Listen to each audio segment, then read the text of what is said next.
Losing someone you love is devastating, but imagine finding out years later that the ashes you've been talking to may not be theirs at all. In the Nevada desert, hundreds of cremated remains were discovered, dumped, and forgotten. And for countless families, it shattered the last thing they believed in. This is a story of grief, trust, and a betrayal that didn't stay buried. They vanish without warning. Lives are shattered, yet the world moves on as if nothing happened. Some stories refuse to fade, echoing long after the headlines disappear. In Season 2, we dig deeper, uncovering the hidden truths behind the whispers of the taken. Losing someone you love is one of the hardest things a person can endure. It doesn't matter how strong you are, how prepared you think you are, or how much time you had to say goodbye. When that person is gone, the world doesn't just feel quieter, it feels wrong. For some people, the loss cracks something deep inside them. They stop answering calls, they stop leaving the house, they forget to eat, to sleep, to take care of themselves. Grief doesn't just hurt, it consumes. Sometimes the loss is so sudden or so traumatic that it completely breaks a person. They replay the final moments over and over, wondering what they could have done differently. They feel guilt where none belongs. They feel anger at the world for continuing to move when theirs has come to a stop. And for some, that pain becomes unbearable. So unbearable that they begin to think the only way to escape it is to follow the person they lost. Grief doesn't just steal joy, sometimes it steals lives. Now imagine you've survived one of those moments. You've lived through the shock, the disbelief, the funeral arrangements you barely remember making. You've stood beside a casket or an urn, numb and hollow, saying goodbye in a way that never feels real. You attend the final viewing, you sit through the funeral, and after everything, you make one last decision. You choose cremation. You trust that the people handling your loved one will treat them with dignity. You trust that this final act will be done with care. 14 days after the funeral, the call finally comes. The urn is ready. You go to pick it up, holding it carefully, as if even the smallest mistake might somehow hurt them. This is what you have left. This is all that remains of the person who once laughed with you, argued with you, held you when you needed it most. You bring them home. Some people place the urn on the fireplace or above the television in the living room. Some put it on a shelf in the family room where everyone can see it. Others, the ones who struggle the most, place it by their bedside, close enough to touch, close enough to feel like they aren't completely alone. It becomes part of the house, part of the routine, part of life. 5 years go by, and every day when you come home, you say hello. When you leave, you say goodbye. Sometimes you're cleaning and you pause for a second, making small talk like they're still there. I really miss you. God, I wish you were still here. You would have loved the kids. And when life hits hard, when work has been brutal, when you're overwhelmed, when you feel like you're barely holding it together, you come home, sit near that urn and whisper, I wish you were here to talk to. I could really use a hug right now. The pain never goes away. It just changes shape. You learn how to live around it. You learn how to function while carrying it. And then one day you turn on the news and hear something that makes your stomach drop. A mass discovery in the Nevada desert. Human remains, ashes, dumped, forgotten. You shake your head and think, how horrible. You feel sympathy for those families and move on with your day. Then you hear more. You hear that a crematorium may have been illegally dumping bodies, or the ashes of bodies, in an extremely secluded area of the desert. And suddenly the story isn't distant anymore. Suddenly it's personal. Because you realize something unthinkable. The ashes you've been talking to for 5 years may not belong to your loved one at all. They could be from a stranger, or worse, they could be nothing more than ash from a fire pit, a barbecue, or discarded remains mixed together and handed back to you as a lie. How do you think you would feel? The day it all came to light. The Nevada Desert Discovery. On July 28, 2025, in the remote quiet just outside Searchlight, Nevada, a small town about an hour south of Las Vegas, Something strange and heartbreaking was stumbled upon that would eventually ripple through hundreds of lives.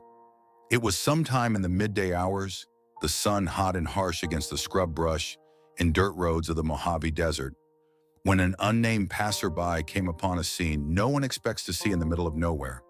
Dozens of small gray piles scattered across the ground like footprints leading no one home. At first glance, it might have looked like shards of ash or piles of soil pushed up by wind or wildlife. But there was something unnervingly specific about how those piles were grouped. Too intentional, too regular, and something more. Zip ties and the fragments of broken urns lay among them, half buried in the sandy soil.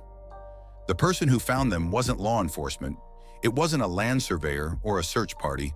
It was simply someone going about their day who saw something that didn't belong in a place like that. They made the call.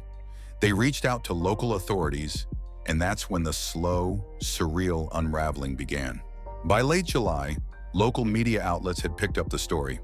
Photos circulated showing the eerie little mounds of ash dotted across the desert floor, each one with the indistinct shadow of what looked like a human life behind it.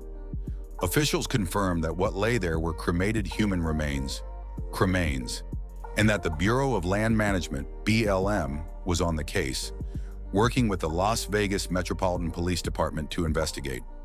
As the investigation progressed through August, more details emerged. At first, authorities estimated around 70 individual piles, but as news crews and investigators combed the land more thoroughly, additional clusters were found, each raising more questions. What at first seemed like a strange and isolated discovery soon ballooned into something far larger and more unsettling. By October and November, investigators, now joined by volunteers from the funeral services community, had located and recovered over 300 separate piles of human cremains spread across that desert expanse. What had been a simple dirt road in July now bore the evidence of hundreds of lost stories, scattered in a way no one could immediately explain.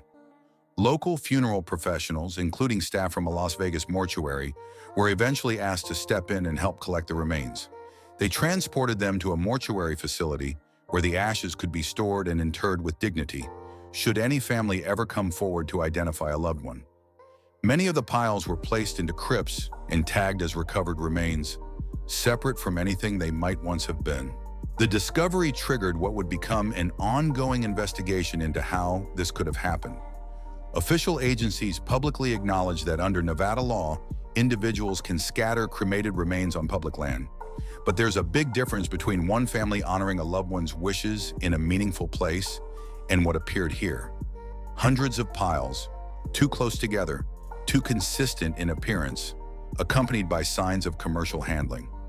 The Bureau of Land Management's own policies restrict commercial entities, like funeral homes, from depositing cremated remains on federal land en masse. Investigators suggested that the scale of this dump site made it likely that the remains were not scattered according to individual family wishes, but rather disposed of in a manner that was likely improper. Even months after the initial discovery, authorities had still not publicly named any suspects or conclusively traced the remains back to a single source, though some unnamed sources told local outlets that investigators do have an idea of where some of the remains may have originated. To this day, the investigation remains ongoing. The ashes themselves, pulverized bone fragments that once belonged to a person, have little to no DNA left, making identification nearly impossible in most cases. Each of those over 300 piles could represent a life loved, mourned, and entrusted to a system that may have failed them. But for many families, the most painful mystery is the one they may never solve. Whether what they held in their hands after a funeral was truly the remains of their own beloved. If you're enjoying the video so far, please take a second to like and subscribe. It's a huge help to the channel. Thank you. Now back to the story. When the truth reaches the living. For the families who heard about the discovery, the shock didn't come all at once. It came in waves. First disbelief, then confusion, then a slow, creeping dread that settled in the chest and refused to leave. Because once the news broke, a question began to echo in thousands of homes across Nevada and far beyond it. What if one of those piles was my loved one? People started replaying memories they had once found comfort in. The day they picked up the urn, the weight of it in their hands, the way it felt so final, yet somehow grounding. That urn had been proof that their loved one was still with them in some small way. Now that proof felt fragile, uncertain, possibly false. Some families tried not to think about it. They told themselves it couldn't be them, that surely this was an isolated incident. But doubt has a way of burrowing in, and once it does, it doesn't leave quietly. Every glance at that urn became different. Every conversation whispered to it felt heavier, because now there was a terrifying possibility that those words weren't reaching the person they were meant for at all. For others, the realization hit like a second death. The grief they had learned to live with suddenly tore open again, raw, fresh, uncontrollable. They weren't just mourning the loss of a person anymore. They were mourning the loss of truth, the loss of closure, the loss of the belief that at least in death their loved one had been handled with care. And then came the anger. Anger at the funeral homes, anger at the system, anger at the idea that someone could look at a box of ashes, someone's final remains, and see nothing more than a problem to be disposed of. Because this wasn't just negligence. This was a conscious decision. Someone, somewhere made a choice. And that choice shattered hundreds of families in a way they may never fully recover from. People began asking questions that no one could answer. Can I test the ashes? No. Can I know for sure? No. Is there a way to find out? Probably not. Cremation erases identity. Once it's done, what remains cannot speak for itself. And that silence, that permanent uncertainty, became its own form of torment. Some families stopped keeping the urns in their homes. They couldn't look at them anymore. Others clutched them tighter than ever, refusing to let doubt steal the last physical connection they had. Some felt guilt for even questioning it, as if suspecting the ashes somehow betrayed the person they loved. And some broke down entirely, realizing they might never know the truth, and that the goodbye they believed in might have been a lie. What makes this tragedy so devastating isn't just what happened in the desert, it's what happened afterward, in living rooms, bedrooms, and quiet moments of reflection. It's the way trust, once broken, poisons everything it touches. Because how do you grieve properly when the foundation of your grief has been pulled out from under you? Funeral homes exist for one reason: to guide people through the worst moment of their lives with dignity and care. When that trust is violated, it doesn't just damage reputations, it damages people. It leaves scars that can't be seen. It turns sacred memories into sources of doubt. And it forces families to live with a question that should never have existed in the first place. Somewhere in the Nevada desert, hundreds of lives were reduced to anonymous piles of ash.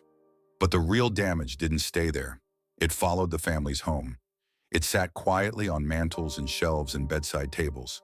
It listened to whispered conversations meant for someone else. And that may be the cruelest part of all. Because death is supposed to be final, grief is supposed to have an ending. Not an asterisk, not a question mark, not a possibility that the last thing you held on to wasn't real at all. This wasn't just a dumping of remains.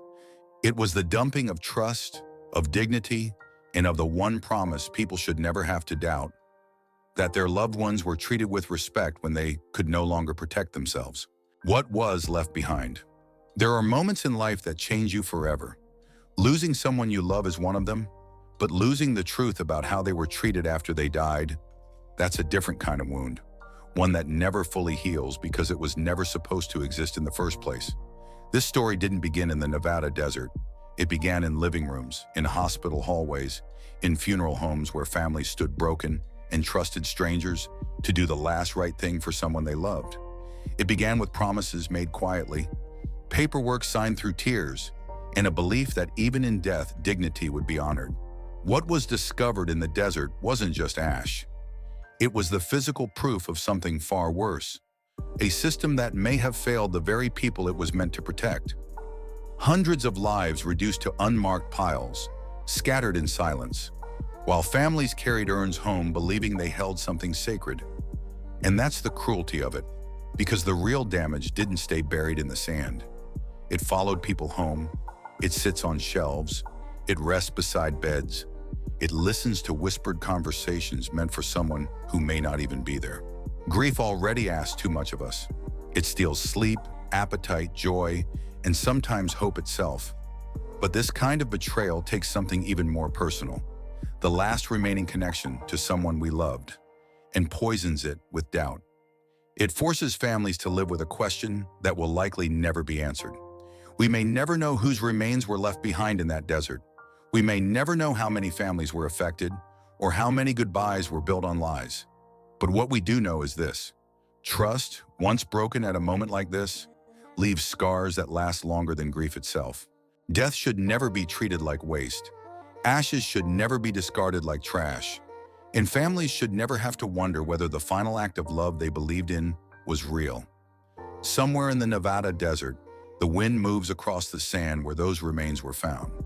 But the echo of what happened there still lives on, in unanswered questions, in broken trust, and in the quiet spaces where people continue to say hello and goodbye to the only thing they thought they had left. And maybe the most haunting part of all is this: the dead can no longer speak for themselves, so the living have to. Thank you for staying with us until the end. These stories deserve to be remembered and told with care. If this episode moved you, please consider hitting like and subscribing. It's a small action that helps keep these voices from fading into silence. Until next time, listen closely. The whispers are never truly gone.